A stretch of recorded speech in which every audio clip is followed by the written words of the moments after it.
Hello and welcome to Monday, June 10th, 2024. It is time for your Mining Disrupt News Surge. Scan this QR code right down here to get your tickets to the Mining Disrupt Expo happening in Miami, Florida, about 2 weeks from now. Before we get into today's stories, remember, I am not a financial advisor of any sort. You need to do your own due diligence. This is for entertainment and education purposes only. Now let's get into the numbers. We're looking at a current exchange rate of $69,498 for one Bitcoin, meaning $1 will get you 14,039 sats. We're looking at just shy of 19,000 public nodes. You can see that right here by my left ear. The priority fees is down to 31. Hey, there's a new block. And the anytime fees is in the low double digits. 14 we're looking at right now. River's got this great ad. I'm not going to play the whole thing. You can get it down below in the description. Send it to your normie friends, people that you're trying to orange pill, people that you're trying to get off zero, because it explains in real quick, easy to understand detail that Bitcoin is not about getting rich quick. It's about not getting poor slowly, which is exactly what inflation is doing to you. I don't know if this next guy is trolling half the time. I don't know if it's a meme. I really don't know. But usually when I see a video posted by him, it just angers me.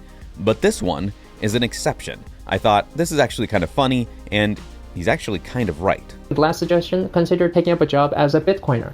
Hey, it's not easy, and it's not for everyone to diamond hand and hodl all day long. It can be pretty tiring and tough, boring work, but it turns out the more you study Bitcoin, the more serious you become at it, the more you're willing to hold, and the higher your profits will be too, or your losses. All right, anyways, I gotta get back to work. Got some more hodling to do. What he says right there at the end is quite amusing, but it's spot on. It's hard to save money.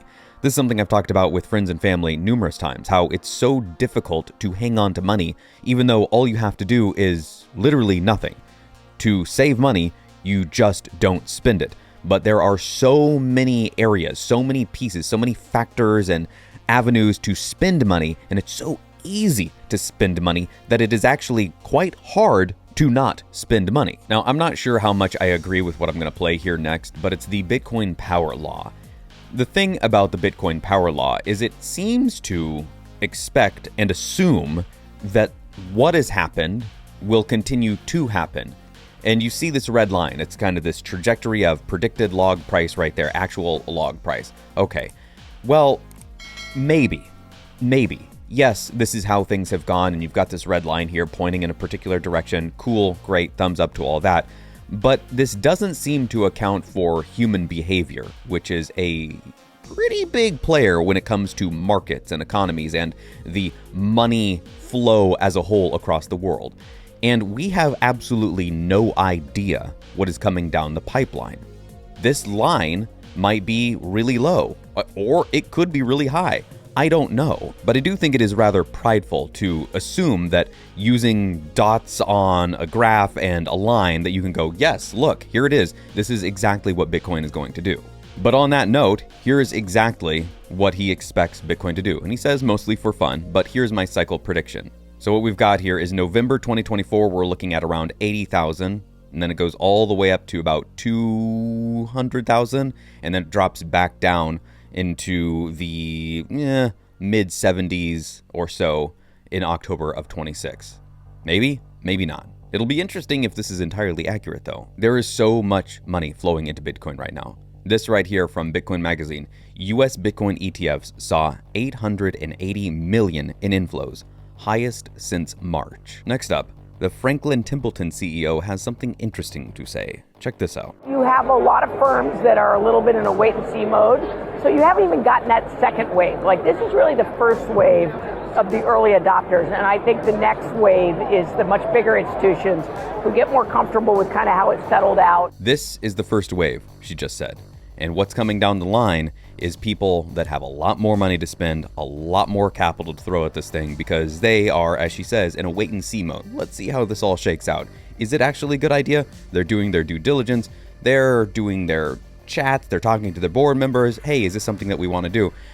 But there are some people that have decided, yeah, this is what we want to do. Companies like Semler Scientific has adopted Bitcoin as its main treasury reserve asset, purchasing 581 Bitcoin for $40 million. That was posted on May 28th, so almost 2 weeks ago. But here, again from Bitcoin Magazine, Semler Scientific to raise $150 million to buy more Bitcoin.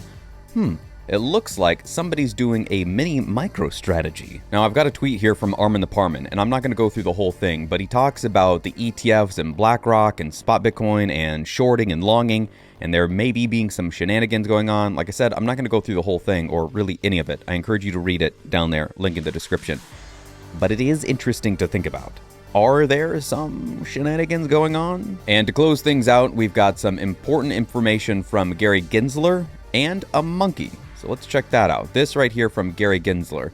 Now, as you can see here, he's going over exactly the plan that the SEC has for Bitcoin. I'm not entirely sure what he means here. My sign language is not great. It's pretty much non-existent, to be honest. I know thank you and know some of the letters, but this one is new. But I'm pretty sure he's talking about Bitcoin here and something to do with a pump, possibly, unsure, unclear. I'll leave it to the ASL pros out there to decipher that one for me. This one I do understand, however. This is monkey, and I am fluent in monkey. Oh no! Oh no! Yeah. Oh. And with that, I wish you a fantastic rest of your work week. I'll see you next Monday.